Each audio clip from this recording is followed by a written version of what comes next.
Is there a simple argument a child or young person can use for the existence of Allah subhanahu wa ta'ala? And two, in the same line, arguments against evolution, but on a level of a 14-year-old. Okay, so you're going to say something as well, yeah? Okay, because this is how it has to be. Hold on to it, yeah, please. Because I don't want this to be just me. I would, look, don't always think that you have to make an argument. The Quran doesn't make that many arguments for God's existence. It does make arguments for God's existence. But what can sometimes be more powerful than an argument are questions. To be honest, if I were to give you the Kalam cosmological argument that Al-Ghazali tells us, which William Lane Craig, by the way, he copied it, and he explicitly references it, by the way. To be fair to him, he does say this is Ghazali's argument in his book, which is that everything that begins to exist has a cause. The universe began to exist, therefore the universe has a cause, and then you argue from the infinite regress. Basically, that's the way it works. This is the easiest way. However, what I prefer are questions. Because everyone remembers questions, not everyone remembers arguments. I can't in 5 minutes teach you an argument with great effectiveness, but I can tell you some questions which you can remember. The first question you can ask is, which is the most troubling, the single most troubling question to atheists. Maybe you want to put this down. It took me a very long time to get this question. You want to write them down? Get your phone out. Come on. This is an important question, yeah? The first question is, and it's so simple, wallahi, but wallahi, it infuriates the atheist. Many atheist philosophers, they say we've spent years on this and it's been bugging us all the time. Which is? It's a simple question. Why is there something rather than nothing? Why is there something rather than nothing? That's the first question you ask them. Yeah? Then after that, you tell them, okay, the universe, can it facilitate human life? Or any life? They say yes. They say what? Then you ask them, so you get them to agree that the universe can facilitate human life or any life. And then subsequently, you then ask them, what's the best explanation for that? What are they likely to say? I don't know. And if you get them to say, I don't know, in which case you can say, of the two, intelligence, knowledge, a knowledgeable thing, or no intelligence. Yani, the universe is fine-tuned for human life. That's Mawtun Ijma'. No one, even Dawkins, everybody is consensus. Everyone says yes. Hawkins, Dawkins, every single one says the universe is fine-tuned for human life. We all agree, because otherwise, how are we here? Yeah. So if the universe is fine-tuned for human life, is it what better explains it? What first of all, ask them what is the explanation for it, and if they say I don't know, then break it down into two options: something with intelligence, or something with no intelligence. If they say, oh, it's a false dichotomy, so give me a third option. Okay, fine. What is it then? If they say something with no intelligence, they say, is this the standard you would use anywhere else? Is this the standard you would use? Because you know, wallahi, if they say no intelligence, they're lying to themselves and you. Uqsumu billah, they are lying to you. Because to say that non-intelligence comes from a framework or a universe which is fine-tuned, there's a Goldilocks zone for human life, then that's nonsense. That's a lie. They're lying. And then you can leave them. You don't need to go further than that. To be honest, that's enough. If they say, no, I don't believe it came from non-intelligence and something came from nothing, this is kalam fadi. Or it's nonsense speech that no philosopher has said in the history of humanity, except for Krauss, who got humiliated by Hamza's sources in that debate.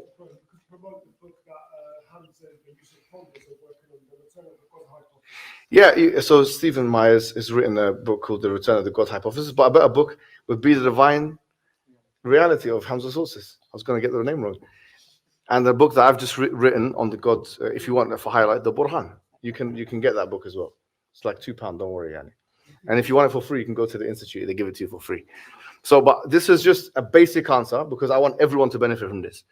If you want more information, then obviously we have courses online, free of charge. We have debates that we've done, free of charge. That you've got books that you can get, free of charge. But if this is going to be a question and answer session, then that's it. In terms of the evolution thing, very simple thing. Say what is evolution? How many species are there in the world? Like millions or different species. Say, okay, well, we don't have a problem with 99.99% of evolution. Because who cares if, sorry to say, Yani, the moth changed color or something, or the bird on the Galapagos Islands, it changed the beak, or whatever it may be. Even if you say, well, this animal changed into this animal, okay, well, no problem. Yani. Did it do that blindly, or did it do it with guidance? The only issue we have is with Adam alayhi salam, which we believe was created directly, and we have good evidence for that. Like, isn't there a difference between the rest of the human kingdom and human beings? There's great evidence. The things which differentiate human beings from the rest of the animals: intelligence, language, civilization, morality. That is why a weak animal like us, yes, if we didn't have the intelligence that we had, imagine us in the animal kingdom. Who could we be? What animal can we be? Maybe a kangaroo. Yeah, kangaroo maybe. Maybe like me, I can be a grizzly bear, but that's a different story. You know? We're kind of like low-level animal that we've got average endurance. We don't really have much. The thing which really differentiated us are those four things: language, morality. Otherwise, like, to be honest, imagine what a lion would do to us. On a serious note, do you know what you'd have to do if a grizzly bear came to try and fight you? You'd have to fall on the floor and pretend you're dead. That's how pathetic we are. We can't even engage with it. The blue bear you can actually fight, by the way. No, honestly, you can. But that's a different story for a different day. The point is that there are areas of demarcation between the human being and the other animals, and we say that the best explanation for that is that Allah, He created us directly. This constitutes, like, if we're speaking statistically, how much of the theory of evolution does that deal with? It deals with 0.00 so many recurrence 1%. So we say, as a matter of faith, there's 0.001% of the theory of evolution if we consider all the animals, which we're not allowed to believe in for theological reasons, and we have good cause for that, which is that all these things. What's the problem? It's not like the young age, they're trying to lump us with the young age creationists who believe that the earth is 6,000 years. We don't believe in that. They have something in the Bible, Genesis, I think, chapter 6, or Genesis chapter 12, yeah, where it's basically saying that from the time of Adam to the time of whatever it is they've calculated it to be 6,000 years. That's how they got the 6,000 years number. We don't have that in the Quran. So we don't have to believe that we can believe in dinosaurs, we can believe, no problem. Who cares about this? It's not kufr to believe in the dinosaur. T-Rex, my son, he likes it. He actually had the audacity one time to, actually, this shows you the amount of brainwashing. My son's 5 years old. He said, who would win in a fight, you or the T-Rex? I said, me. And he said, no. He even knew that I was playing it. He just wanted to test me. So I got the toy figure. I said, this T-Rex, look. And I threw it on the floor. I said, I'm talking about this. Obviously, the real one is huge. The point I'm making is, it's not really a threat. And Dawkins knows this. By the way, Richard Dawkins himself, he knows that evolution doesn't say anything about theism. It doesn't. But because I know that some people, he's talking about young age creationists, it goes so much against their scripture, I keep using it anyway. He said this on the record. He goes, I know it doesn't prove my argument, but I'll keep using it anyway. Uqsum billah, he said this. I'm paraphrasing. So it's not a threat to us at all. That's actually their strongest argument, and it's not a threat. Can you imagine? So Mabaluk, like, imagine now their weakest arguments, which they don't have any arguments, in fact. But that's all I have to say. Do you know, for example, we know the story of Isa alayhi salam, yeah? Actually, let's use Isa himself as the first example, yeah? Allah says in the Quran, Inna mathala Isa inda Allahi ka mathali Adam khalaqahu min turabin thumma qala lahu kun fayakun, yeah? That the similitude of Adam is like that of Jesus, that he said to him, be, and he created him from dust, and he said be, and he was, yeah? So Jesus, did he have a father? Jesus did not have a father. Yani, okay, so if an evolutionist saw Jesus Christ, if we took not Richard Dawkins because he's a science journalist, we took a serious evolutionist and we took him to the time of Jesus, and he saw him, would he ever be able to make iqrar, meaning say that, whenever I'm with him, I don't know why I'm using more Arabic terms, maybe the Sheikh as well, but would he ever be able to confirm that Jesus had no father? You say no. So we believe that they would never accept it because it's called methodological naturalism. Science operates on this paradigm. So they can never, science does not accept miracles, supernatural events. Doesn't accept it.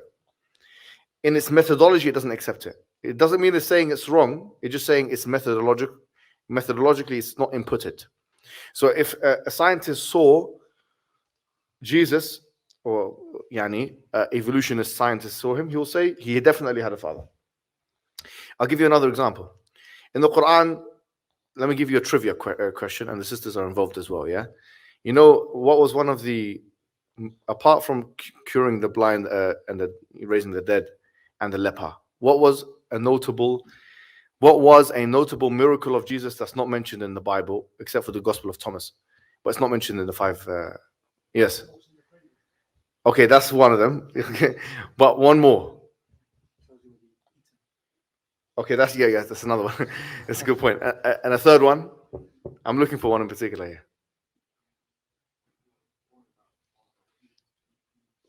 Huh? No, that's in the Bible. Yeah, that's in the Bible.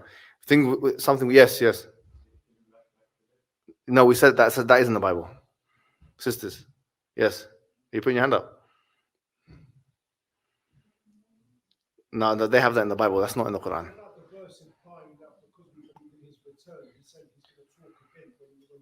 Okay, that's not in the Bible. You're right, but that's not miraculous like in this world. So, let me give you a hint. It's got to do with something that he.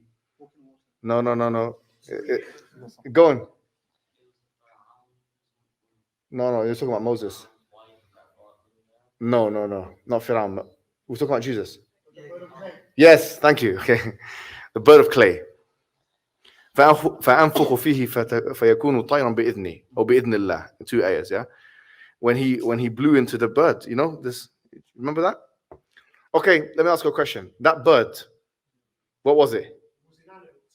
It was clay, yeah, and then it became what? Living, yeah. Do any of you have a problem with that? That Allah can do that? Does it cause you doubts? Be honest. Have you ever thought of this verse and had doubts? No one had doubts because you say Allah can do it, no problem. Okay, no problem. Then we say the same thing, because if we say that, for example, we bring an evolutionist back to the time of Jesus, and he saw that bird.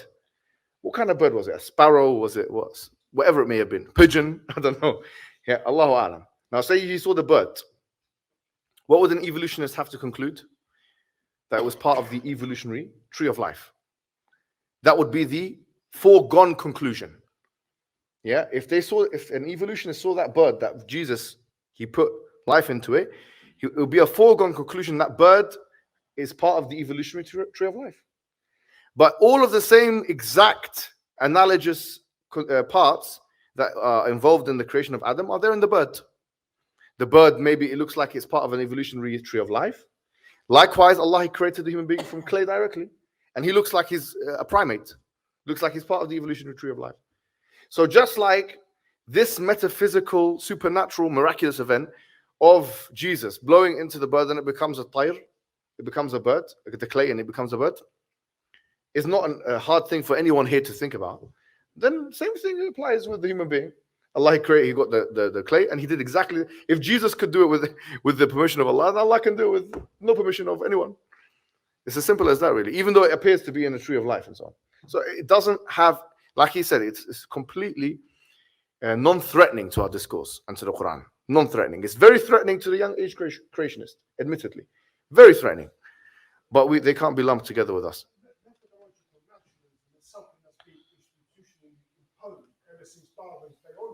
Something that's always existed all through history. It doesn't necessarily follow that every scientific conclusion has to have a material explanation to it. That's something that's been imposed over the last 100 to 200 years. No, but even if we believe in methodological naturalism, like Michael Roos, and I don't want to go too deep into, because I'm cognizant of the but Pigliucci, Massimo, you know him, right? Massimo Pigliucci and Michael Roos and others, they differentiate between what's referred to as metaphysical naturalism and methodological naturalism. So metaphysical naturalism, or what is referred to also as philosophical naturalism, is where you believe that there are no supernatural events that can happen, full stop. But methodological naturalism, you can maintain that miracles happen, but you just don't invoke them when you're doing science. So because Basically, Darwinism has put itself in a very privileged position where it's unfalsifiable. It's actually unfalsifiable. In many ways, it can be criticized on that basis because everything will be seen as going back to the tree of life and the assumption of homology. That's the assumption of homology means that that similarity is due to common descent. Actually, circular. Yeah, it can be circular. But watch Sabur Ahmed for that stuff. He's doing his PhD on it and he's got some really good stuff on it.